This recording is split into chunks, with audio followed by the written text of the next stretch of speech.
नमस्कार दोस्तों, आज हम यूनियन बैंक ऑफ इंडिया की जो यूबीआई फ़ी पोर्टल है उसके द्वारा हम फीस की जानकारी प्राप्त करेंगे। कैसे हम फीस को अपने अकाउंट में बुक करने हेतु किस प्रकार से रिपोर्ट जनरेट करना है।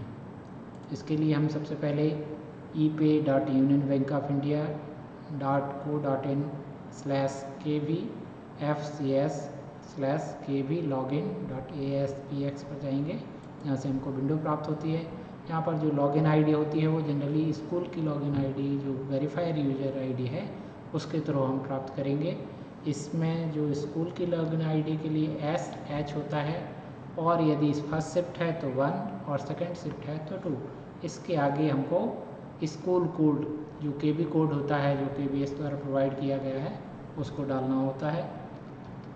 2193 हमारा स्कूल कोड है और हम जो भी पासवर्ड हमने सेट किया है उसके थ्रू हम लॉगिन करेंगे।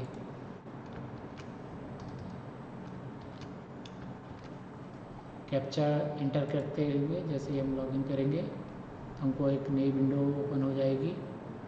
इस विंडो में हमको सबसे पहले रिपोर्ट्स पर जाना है। रिपोर्ट्स पर जैसे ही जाएंगे तो यहाँ पर एक क्वार्टरली रिपोर्ट है और एक BVN फंड है। ये दोनों चीज़ों से हमको देख सकते हैं। दो तरीके हैं। सबसे पहले हम क्वार्टरली समरी पे जाते हैं। क्वार्टरली समरी पे जैसे ही क्लिक करेंगे हमको यहाँ पर क्वार्टर्स मिलेंगे। ये हमारा पहला क्वार्टर है इस सेशन का 21-22 का अप्रैल टू जून क्वार्टर 21-22।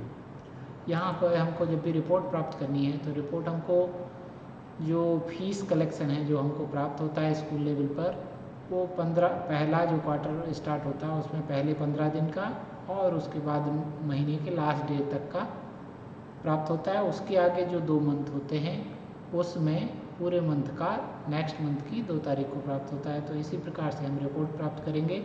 जो पहली रिपोर्ट निकालेंगे वो अप्रैल महीने की होगी जो 1 तारीख से लेके 15 तारीख 15 अप्रैल तक की होगी। सॉरी ये 15 में हो गया, 15 अप्रैल तक की होगी जो कि हमको 17 और 18 अप्रैल को पैसा मिला होता है। तो उसको यहाँ से हम जाके जनरेट पे जाएंगे।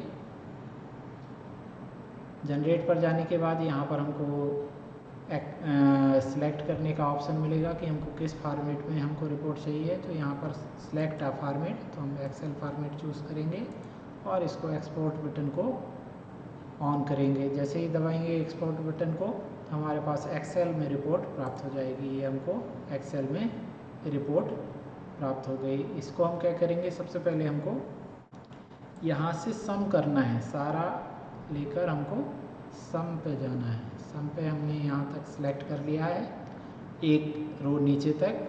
और यहाँ हमारे होम पेज पर सम का बटन होता है, इसको जैसे ही क्लिक करेंगे तो ये हमारे पास सम प्राप्त हो जाएगा। जैसे ही सम मिल जाएगा हमको, सम करने के बाद हमको यहाँ पर कुछ फार्मूले सेट करने होते हैं जो एकदम ईजी हैं।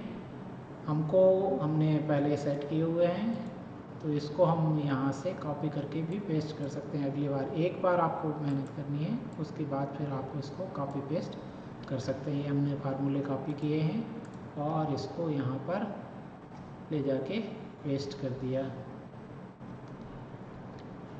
ये हमने पेस्ट कर दिया है। यहाँ से हमको फीस की जानकारी मिली है, क्या क्या हमको कब कितना प्राप्त हुआ। ये ट्यूशन फीस हमको 25,200 रुपये मिला हुआ है। एडमिशन फ़ीस 0 है। टोटल जो SF में आया है वो 25,200। इसी तरीके से BVN में, अब BVN में हमको एक चीज़ ध्यान रखनी है, जिनके भी इसमें 80% आ रहा है, जो 500 से कम स्ट्रेंथ वाले हैं। अभी कुछ स्कूल ऐसे भी हैं जो 500 से ज़्यादा हो चुके हैं परंतु 80% ही UBI द्वारा कट रहा है। तो जो 80% वाले हैं वहाँ 80% लिखना है और जो 70% वाले हैं उनको यहाँ पर 70% लिखना है। जैसे ही 70% लिखेंगे ये 70% के हिसाब से कैलकुलेशन हो जाएगा और यदि 80% लिखेंगे तो 80% के हिसाब से कैलकुलेशन होगा। तो इस तरीके से हमको कैलकुलेशन करने के बाद ये यहाँ पर कौन कौन से फंड हमको मिलते हैं। ये हमारा टोटल 100% BVN कितना आया, 3,63,000। इसमें कंप्यूटर फंड है 52,800। 450 कंप्यूटर साइंस फीस है। टोटल कंप्यूटर फंड कितना हो गया, 53,250। इस तरीके से ये हमारा टोटल कलेक्शन है।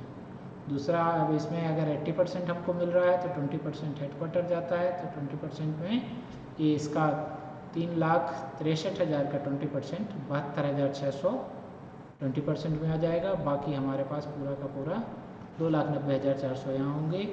और ये plus computer fees, computer science fees, ये मिला के 43,650 रुपये जो है हमारे को मिल जाएंगे। ये जो है BVN अकाउंट में हमको फाइनल क्रेडिट होगा 3,43,650 रुपये।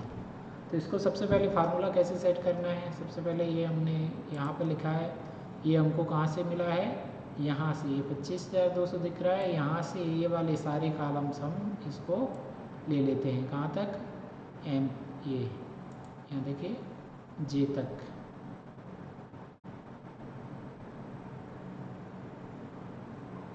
ये SF अदर तक, प्रोजेक्ट SF कुछ नहीं होता, प्रोजेक्ट के भी इसके लिए लाइब्रेरी फंड हम लेते नहीं इसके द्वारा।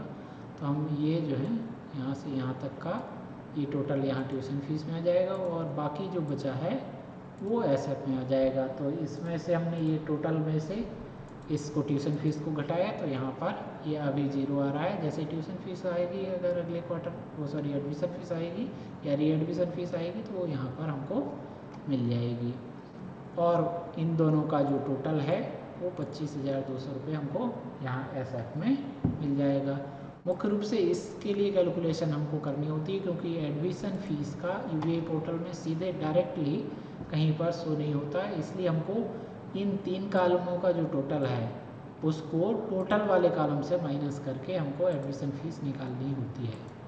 अन्यथा ये वाले जो कॉलम हैं ये पूरे के पूरे हमको UBI फीस वाली रिसिप्ट जो रिपोर्ट है उसमें हमको कैलकुलेटेड अमाउंट मिल जाता है। तो इसके लिए ये फार्मूले लगाने की आवश्यकता नहीं होती है, परंतु चूँकि हम CS 54 मेंटेन करते हैं, CS 54 में क्लियर पिक्चर हो जाए इसलिए हमने यहाँ पर फार्मूले लगा रखे हैं।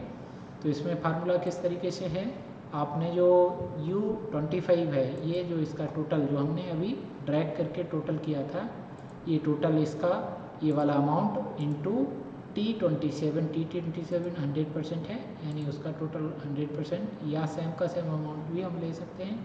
ये सेम का सेम एज इट इज़ हमने यहाँ पर लिया है, इसको यहाँ एज इट इज़ लिया है, इसको भी ये एज इट इज़ ले सकते हैं।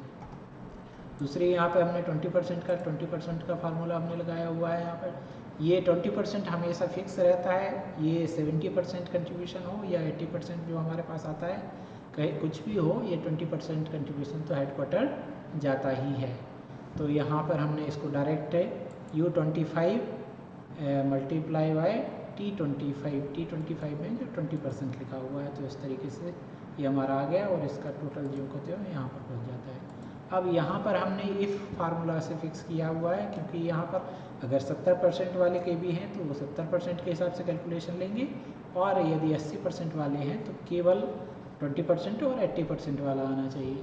तो यहाँ पर इफ़ T32 कौन सा है, ये वाला जो है, ये T32, यहाँ पर ये यदि 70% लिखा हुआ है तो हमको क्या चाहिए है, U27 कौन सा है, ये वाला जो 100% है, उसमें T29 का मल्टीप्लाई कर देंगे, यानी 5% का हम मल्टीप्लाई कर देंगे, और अदरवाइज अगर 80% है तो 0।